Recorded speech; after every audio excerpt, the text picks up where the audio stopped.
The NBA may have just finished its greatest opening week of all time, and with so many major games happening at once, we have no choice but to just dive into it. Game 1 saw the new look Rockets featuring Kevin Durant playing against his former team in the defending champion Oklahoma City Thunder. After the rising of the banner and the season tipping off, we were treated to one of the greatest openers in recent history. With 3 seconds left in the game, the reigning MVP would hit a pull-up mid-range to send the game into overtime. In overtime, Alperen Sengun would finish a contested shot around the rim to tie the game, sending it to double overtime if we ignore a Kevin Durant timeout call. In double overtime, SGA would take Durant's ankles, draw a clear foul, and the Thunder would start their title defense with a win. However, Kevin Durant wasn't the defining story of the game. Not even Shai Gilgeous-Alexander. It was Alperen Sengun, who coming off of an insane offseason would start his 5th NBA season putting up 39 points, 11 rebounds, and 7 assists while going 5 of 8 from 3. Following up that game is the Lakers and the Warriors, where the individual performances would once again shine. Despite the league missing LeBron on opening night for the first time in 2 decades, the Warriors and Lakers would still give us quite the performance. Buddy Hield would be an early season merchant, and Steph Curry would put up 23 points, but it would be a big night for Draymond Green turning back the clock, as well as Jimmy Butler having another big night as a Warrior. Draymond would put up 8 points, 9 assists, and 7 rebounds, and Butler would go with 31, 5, and 4 with just 1 turnover.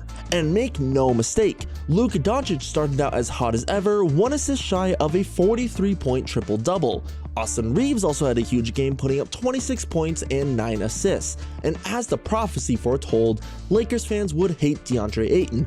That came even quicker, with DeAndre Cardio Ayton putting up just 10 points and 6 rebounds and 33 minutes of playtime, not to mention the 4 turnovers. Also, these were the first NBC broadcasted games since 2002, and it is safe to say they absolutely killed it in a presentation standpoint. Basketball is finally home. All of that happened in just day 1, so let's fly through day 2 because there's just as much to talk about. In the first ESPN game of the season, now featuring the TNT crew, this was an incredible game to watch. Donovan Mitchell dropped 31, Evan Mobley put up 22, 8, and 3 on incredible defense, putting himself in that top NBA player position, and not to mention he went 4 of 8 from 3 on some really difficult shots. But it was the New York Knicks that took game 1 pretty convincingly in my eyes as well. Possibly a start of a new era with now head coach Mike Brown, as 5 players scored above 15 points, with New York also getting a decent contribution from their bench, as long as we don't talk about Jordan Clarkson. Now, the Nets and Hornets, for some reason, was one of the games I actually decided to pay attention to, and I am telling you, Charlotte will be better this year. Now, the Nets aren't great. This isn't a great example for the Hornets to be proof as a better team. However, for a team that had so many rookies, it's hard to expect a lot coming out of their first NBA game. Igor Demon put up 14 points, 2 rebounds, and an assist, with Ben Seraph putting up 8, 7, and 4. And Michael Porter Jr. was just not great. He's probably not the guy to lead or even build a team around, but it is early to say.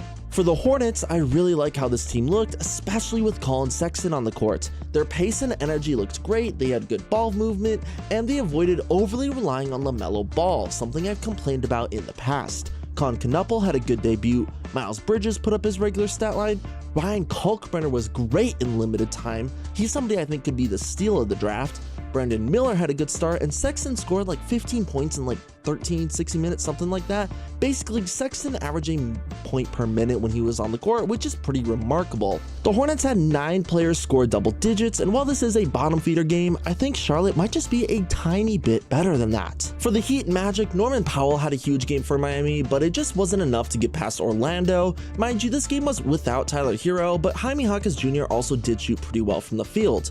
Orlando, though, they just looked pretty solid. Paolo Banchero and Franz Wagner both put up 24 points, and Desmond Bane did exactly what he needed to do. He added scoring, defense, playmaking, and shooting. Something Magic fans were incredibly excited about was the fact of Jalen Suggs coming back really strong. He shot 6 of 7 from the field, and the team as a whole shot 40% from 3, something that was a major issue with them last season. Now, the Raptors and Hawks, a game that I wanted to watch, but I just didn't get a chance to see much of it, but I'm still really happy just looking at the scoreline. Ingram, Barnes, and Barnett looked like a great trio. Scotty Barnes had 9 assists on just 1 turnover, and then Grady Dick came in off the bench to drop 21 points for himself. Atlanta was not a great defense last year, but anytime you score 138 points as an NBA team and beat another team by 20, that is noteworthy. And for the Hawks, Not a great start to the season, but Jalen Johnson had some really good stats for coming back, and Kristaps Porzingis was good in his limited time. Now, a game I did not watch at all, but the 76ers and Celtics. Let's just get to the important stuff. VJ Edgecombe had one of the greatest debuts in history. He scored 34 points, 7 rebounds, 3 assists, just 2 turnovers, and shot 50% from the field.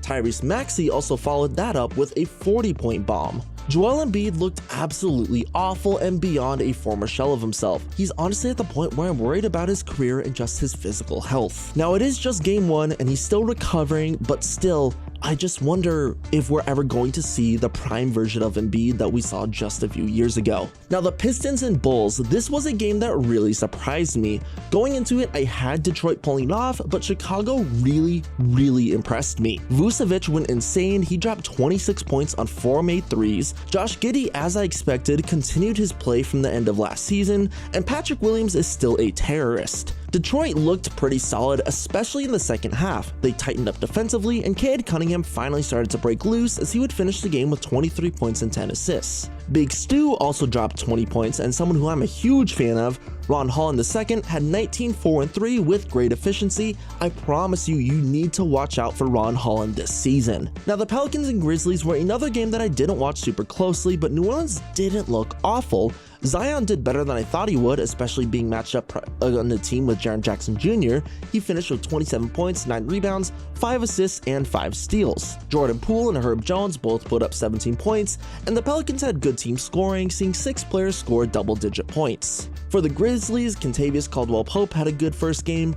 Jaren Jackson Jr. had 6 total blocks, which is wild, and then Ja Morant putting up 35 points makes him look like his former self. Not to mention, rookie Cedric Howard had a good debut as well. I don't know who really would have watched the Bucks and Wizards play. The only notable thing from this is Giannis dropping 37 points and 14 rebounds in just 26 minutes, and the Bucks as a whole shot really well from 3, something that actually could help this Giannis MVP case, or at least Giannis having an amazing statistical year. Now, the retirement home versus the Utah Jazz. So the Clippers were just blown up from the start. Kawhi Leonard didn't look great, Bradley Beal did next to nothing, James Harden was inefficient, and Chris Paul didn't play nearly as much as some people may have thought.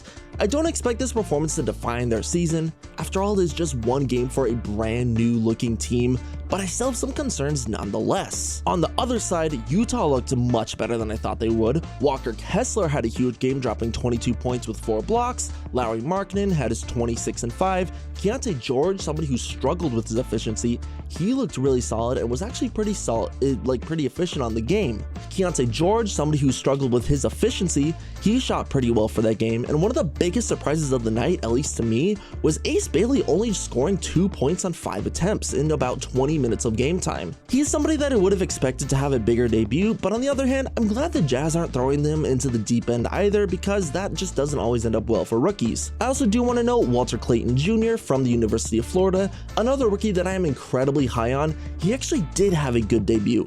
He put up 10 points, 6 rebounds, 5 assists, shot 50% from the field, had just 2 turnovers, and he did that in less minutes than Ace Bailey. In the second part of ESPN's doubleheader was a blowout on the surface, but an important game nonetheless. Victor Wembanyama had one of the greatest individual performances I have seen in a long time. 40 points, 15 rebounds, 3 blocks, 15 of 21 from the field, clear dominance, and locking down on the defensive end in just 30 minutes. Now, Wemby is a video on his own, but what I do want to shine light on is Stephon Castle and Dylan Harper. Castle had a great season debut, putting up 22 points, 7 rebounds, 6 assists, and Dylan Harper had a good start to his NBA career, dropping 15 points in 22 minutes. The San Antonio Spurs are the future. There's a slight chance they might even be the now. And on the other side of the Spurs and their dominance was one of the most hyped rookie debuts of the last few seasons, Cooper Flagg. To nearly everybody's surprise, Flagg was not great. He went 4 of 13, put up just 10 points, 10 rebounds, and 0 assists despite playing the point guard position. But the eye test tells me something different. He had great hustle, he made good passes that just didn't lead to assists, he rebounded well, and he defended well, things that I think are really important as a rookie. More or less, he still looks like the player that I expected him to be, and he had the weaknesses that I would expect for him coming out of college. Now, I personally am still a fan of him being at the point guard position, but this is something that's new for him, and it is going to take some time. After all, we really have only seen him play against NBA competition for a few preseason games, and in the Summer League, so catching up to the point guard spot is going to take some time for him, and Dallas just may not be as good this year as people were initially expecting. And while Cooper Flagg has been in the spotlight before, sometimes we can't expect every single #1 overall pick to have a huge debut. At the end of the day, it's really not that big of a deal, so I'm still not having any doubts in how good of a player Cooper Flagg can be, especially because at the time that I make this, he had a much better performance against the Washington Wizards. Now, the Suns and Kings. Phoenix honestly really surprised me in this game. I do not know if this is a game that they win last season. For the first time in what felt like a long time, this team showed passion, they showed fight, they showed resolve, they didn't want to just roll over on their backs and lose. This is something that this team has struggled with in years prior. Dillon Brooks looks like he is a huge leader on the court that gives the team the fire that they need, and Devin Booker is going to have a huge statistical year, possibly the best of his career. I'm gonna call that right now. A game that I only loosely paid attention to, but it actually surprised me the fact that Minnesota beat Portland. Honestly, Portland had controlled the majority of the game, they played some really good defense, but at the end of the day, Anthony Edwards putting up just 41 points is too hard to stop. And I do want to quickly mention the Thursday games. Thursday had one of the best back-to-back games that I have ever seen. The first one saw a finals rematch that went into double overtime. That was the first time a team has started off the season going into back-to-back double overtime games. Shai Gilgeous-Alexander dropped a career-high 55 points. Benedict Mathurin and Pascal Siakam both looked fantastic as well. The Thunder were without Jalen Williams, but of course the Pacers are also without Tyrese Haliburton, making this a relatively even matchup and something closer than you would have expected on the surface. Following up that game was the Nuggets and Warriors, and that was a game that was just as good. Denver probably would have taken this game if Jokic shot a little bit better, but at the end of the day, the Joker still put up a triple-double to start the season. Bailing out their offense was Aaron Gordon, who is now officially part of the random 50-point performance club, having one of the greatest shooting nights I have ever seen. But on the opposite end, of course, was Steph Curry, who showed us who he still is. Later in the game, he turned up his energy, helped the Warriors come back, and at one point scored 16 straight points. Minus a massive betting scandal that has rocked the NBA, this was the perfect slate of NBA games. Between unexpected performances, comebacks, generational performances, and prime-time overtime games, this is everything the league could have wanted, and everything a casual to a diehard fan like myself could have wanted. It's going to be a great NBA season. That is it for this one. If you like the video, you know what to do, and I will catch you all next time.